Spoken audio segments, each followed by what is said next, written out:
Hey there, so today I want to continue my gear preview series of videos that I've been uploading in advance of my very first backcountry elk hunt that I have coming up in September in Colorado. And today I want to highlight the clothing and the layering system that I'm going to be running, both the clothing that I'm going to wear on my body and the clothing that I'm going to have in my pack. So let's just jump right into it. Let me start by saying that initially clothing took a back seat in terms of budget. This being my very first backcountry hunt, there was a lot of other gear that I felt like was a priority that I needed to spend my budget on, and I am on a little bit of a limited budget when it comes to the to this hunt. So I kind of put clothing as a back seat, but at the same time, I was looking for some base layer type gear. Of course, I've been hunting whitetails in the state of Texas all of my life, and I've accumulated just a lot of different camo patterns and a lot of different gear, a lot of different layers.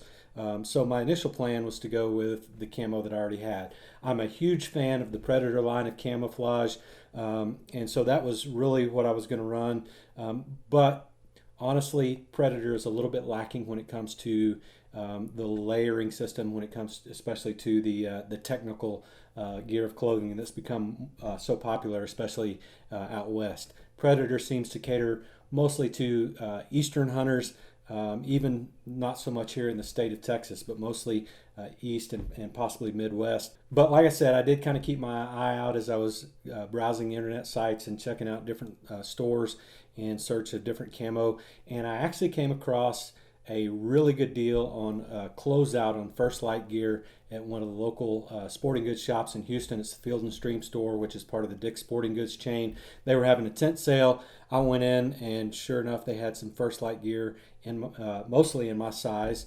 and had pretty steep discounts on it. So let me start by just going over the gear that I'm going to be wearing, and then I'll talk a little bit more about the gear that I picked up at Dick's and some of the other gear that I've supplemented that with. And I'm going to start out with my boots. Now, you may remember in my very first gear request, when I was requesting suggestions on backcountry hunting gear, I was running my Loa Renegades. But the problem that I was having is my right toe is about a quarter size too small, and so my right toe kind of bumped up against the front edge of the boot.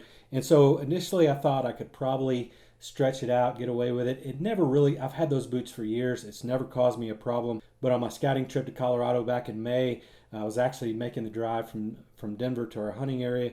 I stopped in at an REI, and they were having their Memorial Weekend sale, and they had some boots that I had been looking at, these Salomon GTX 4D, I believe is what they're called. I had them on sale, picked them up for $170. I actually wore them unbroken in, completely new out of the box the same day.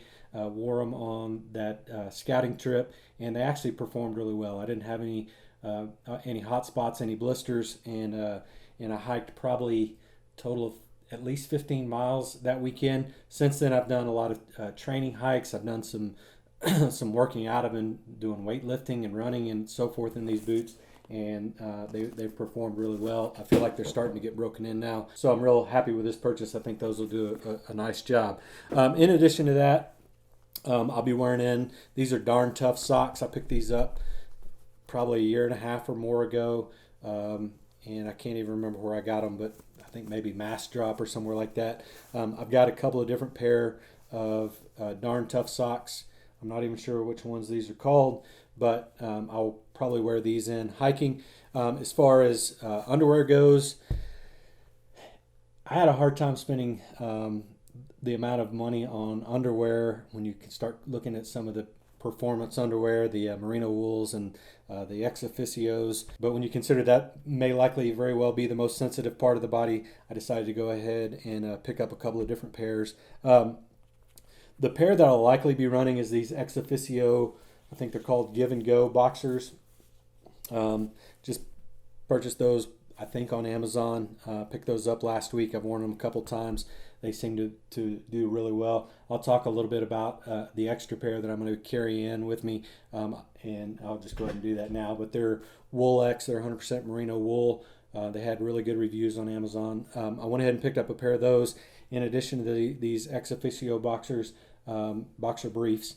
And in wearing both of them, I feel like these just kind of fit and feel a little bit better. So I'm probably going to wear these in and take these as the backup pair. Again, I'll go over that here in just a little bit. The other thing that I'm going to be wearing in now, on my initial hike in, I will probably just wear a t-shirt, some sort of a quick drying, moisture wicking t-shirt, very possibly even something like this, maybe even this one, just a Game Guard polyester quick drying t-shirt, short sleeve. I don't think I'm going to go long sleeve. I may change before the hunt gets here, but if I can pick up maybe a merino wool short sleeve shirt, I may do that if I can find one relatively inexpensive. But again, not a huge priority. I feel like this will do the job. I can wear this in hiking, and then once I get to our location, I can go ahead and change into the merino base layer that I'll be wearing. So with that, I came across a really good deal on this First Lite gear. This is the Minaret. I think it's merino, 100% merino wool, actually 65% merino wool, 35% polyester. They had it on clearance, and I think I picked it up for like $35, just a long sleeve crew shirt. And I went ahead and picked that up for obvious reasons. Very inexpensive. That should work well. And in addition to that, they had these Corrugate guide pants, which I'd heard really good reviews about. They fit really well. I think I'm going to really like these. They had these on clearance, I think, for right at $75, and so I picked up those as well. The other thing that I picked up on that clearance sale was a Chama hoodie. Now the Chama hoodie was about a size too large. It was an extra large, and I wear a large when it comes to that. I decided that, for the price, again, $75, it was a good enough deal that I would go ahead and wear that. But then as I started looking at some other gear on First Lite, I decided to go ahead and give them a call just to see what maybe their exchange policy would be, and talk to them over there, and they told me to go ahead and send it back in with the tags on it, which I did. And now the Chama is a discontinued item, and so they replaced it with the Kiln Hoodie, which is their newly released 2018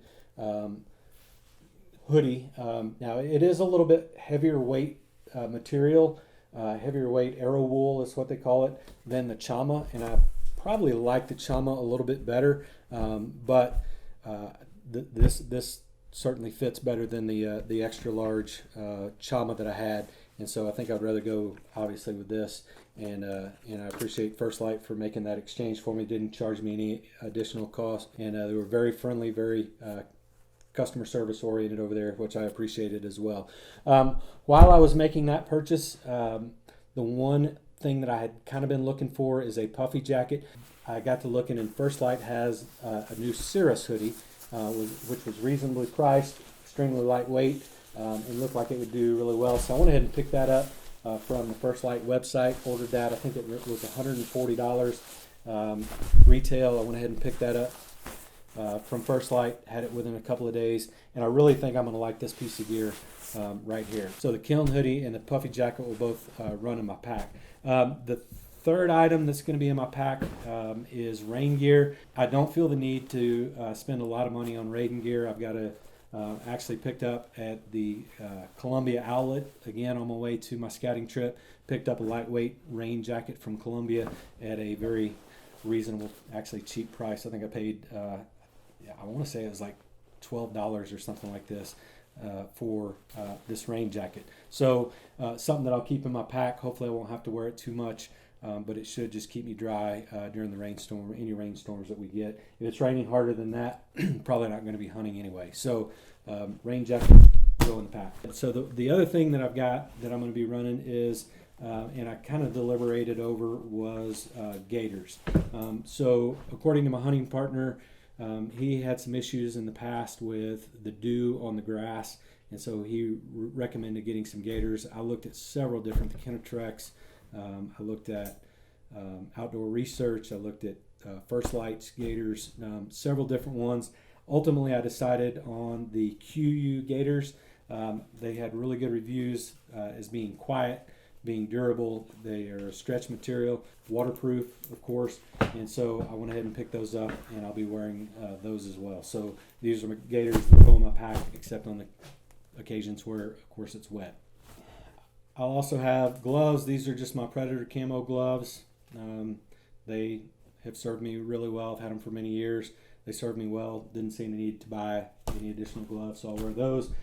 Similarly, I've got a Predator beanie, which is reversible, green on one side, fall gray on the other. So I'll go ahead and have that as a beanie. Ball cap, I'll have some sort of a TexasBowhunter.com branded camo cap, I'm sure. So I'll wear a cap with that. Also, what I don't have with me here is a buff. We have a black, what we call a blackout version of our TexasBowhunter.com buff, so I'll be running that.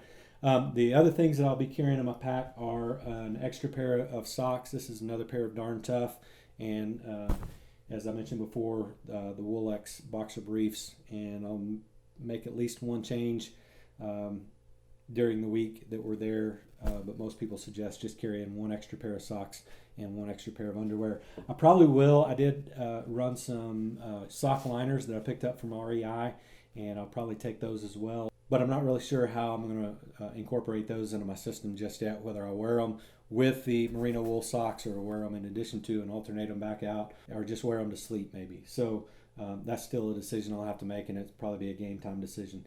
All right, so a couple of optional items that I'm not sure if I'm going to take. The first is these are base layer pants. I'm not sure if I'm going to run base layer pants. I went ahead and got them. Again, they were on the outlet store at Kuiu, so I went ahead and picked them up. They were reasonably priced. They are the Kuiu Peloton 145, I believe. They're zip off, and so they zip on and off very easily. So I talked to my hunting partner, Adam. He doesn't normally wear a base layer. Again, this may be something that I'll leave in the truck, or it may just be a game time decision on whether or not I want to run a base layer pants, depending on what the weather forecast is. So I have that. The other thing that I picked up and really the only reason that I bought it is because it was at such a great price, and it's something that as I look at it, it's something I really like, but I'm not sure if I'll wear it on this hunt, and that is this Sawtooth. It's First Lite Sawtooth hooded jacket, and it's pretty nice in that it's got some additional padding, additional insulation kind of through the chest, through the core area, and then through the shoulders, and then under the arms and on the back, it's just a lightweight merino wool. So the areas where you're likely to sweat and that kind of thing, it doesn't have quite the insulation, but on the chest and the areas that you want to keep warm on those cool mornings, it should do the trick. Now, that's kind of the reason I bought the Cirrus Puffy, and so I don't think I'll take both the Cirrus and the Sawtooth. But again, at $75, it was just too good of a deal to pass up. So I figure I'll get use out of it. If not on this trip, then either on a future trip out of state, or possibly even on a whitetail hunt when it's fairly cool outside and I just need just a little bit of extra warmth layer. But anyway, so that is the gear that I'll likely be running. Let me know your thoughts. What do you think about the Sawtooth versus the Cirrus Puffy? And let me know what gear you'll be running. You can leave those in the comments section below. Am I missing anything? If there's something I'm missing, be sure to let me know down in the comments section.